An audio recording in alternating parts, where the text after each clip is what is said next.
Hello बच्चों, कैसे हैं आप सभी लोग। आई होप आप सभी लोग बहुत अच्छे होंगे। इस वीडियो में आज हम लोग इलेक्ट्रोकेमिस्ट्री चैप्टर के बारे में बात करने जा रहे हैं।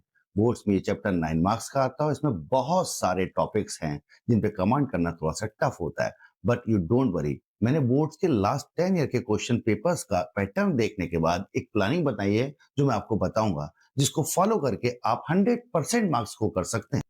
बच्चों, इस चैप्टर में जो स्टार्टिंग होती है वो कंडक्टर्स की डेफिनेशन और उनके बीच की डिफरेंस में होती है। जैसा कि आप सभी लोगों को पता है, दो टाइप के कंडक्टर्स होते हैं, मेटेलिक कंडक्टर्स और इलेक्ट्रोलाइटिक कंडक्टर्स। मेटेलिक कंडक्टर्स का टेम्परेचर बढ़ाने पर कंडक्टिंग पावर कम होती है क्योंकि उनका रेजिस्टेंस बढ़ जाता है कर्नल्स के वाइब्रेशंस की वजह से।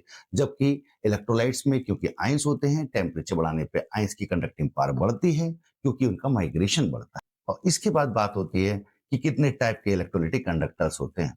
Electrolytes are of two types: strong electrolytes and weak electrolytes. Strong electrolytes are those electrolytes which undergo complete ionization, while weak electrolytes do not undergo complete ionization.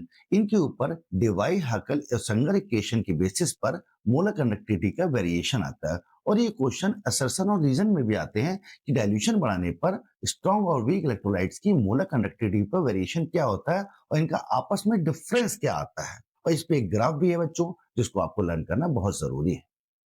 इसके बाद बच्चों कुछ डेफिनेशंस हैं conductivity, conductance, molar conductance, equivalent conductance के ऊपर और cell constant के ऊपर। ये बहुत सिंपल डेफिनेशंस हैं और इनकी यूनिट्स भी कभी कभी पूछ ली जाती हैं ऑब्जेक्टिव क्वेश्चंस में। हाँ, इन पे डायरेक्ट न्यूमेरिकल्स भी आता है, लेकिन न्यूमेरिकल डायरेक्ट फॉर्मूले बेस्ड होते हैं, ज्यादा टफ नहीं है, तो उन पे ज्यादा चिंता आपको करने की जरूरत नहीं है।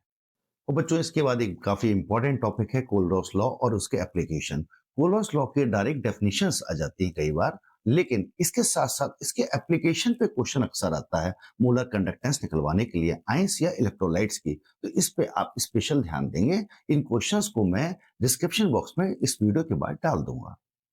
और नेक्स्ट टॉपिक है बच्चों electrode potential, standard hydrogen electrode potential, reference electrode और SHE NHE, ऑक्सीडेशन पोटेंशियल और रिडक्शन पोटेंशियल। इसमें भी basically SHE means standard hydrogen electrode ज्यादा इंपॉर्टेंट है, इसकी डेफिनेशन भी आ जाती है।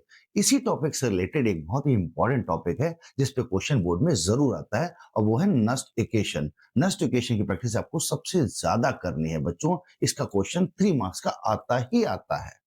और नेक्स्ट टॉपिक है बच्चों न्यूमेरिकल का, जिसमें आपसे सेल पोटेंशियल और इक्विलिब्रियम कांस्टेंट और फ्री एनर्जी चेंज के बीच में रिलेशन पूछा जाता है। इसमें स्पॉन्टेनियस और नॉन स्पॉन्टेनियस का क्वेश्चन भी बनता है कि डेल्टा जी की वैल्यू स्पॉन्टेनियस रिएक्शन के लिए नेगेटिव और ई नॉट ऑफ सेल की वैल्यू डेल्टा जी के लिए पॉजिटिव होती है। इससे रिलेटेड क्वेश्चन आ जाता है। कभी कभी ऐसा रीजन में क्वेश्चन डालते हैं या फिर कभी कभी न्यूमेरिकल में वैल्यू देके आपसे क्वेश्चन पूछा सकता है। तो आपको स्पॉन्टेनिटी के बारे में अच्छा आइडिया होना चाहिए। और बच्चों, नेक्स्ट टॉपिक है इसका इलेक्ट्रोकेमिकल सीरीज और उसके एप्लीकेशन। इसमें रीजनिंग बेस्ड क्वेश्चंस आते हैं, जनरली या तो एमसीक्यू की फॉर्म में या फिर उसी में असर्शन रीजन के पार्ट में इसको दे दिया जाता है। तो इसकी प्रैक्टिस आपको करनी होगी। ब्रेन स्टॉर्मिंग क्वेश्चंस होते हैं, तो इनको आपको समझ के करना है, ये रट के नहीं किए जा सकते। और बच्चों, नेक्स्ट टॉपिक है इसका फ्राइडेज लॉ। फ्राइडेज लॉ की डेफिनेशन भी पूछ सकती है और इसके ऊपर डायरेक्ट फार्मूला बेस्ड क्वेश्चन भी आते हैं। और जो क्वेश्चन आते हैं वो ज्यादा टफ नहीं होते और mostly first law of Friday पे क्वेश्चन आता है। इसके साथ साथ फ्राइडेज कांस्टेंट की वैल्यू क्या है ये आपको लर्न करनी होगी, एमसीक्यू में पूछा जा सकता है। और बच्चों, नेक्स्ट टॉपिक है इसका कमर्शियल सेल्स एंड बैटरीज।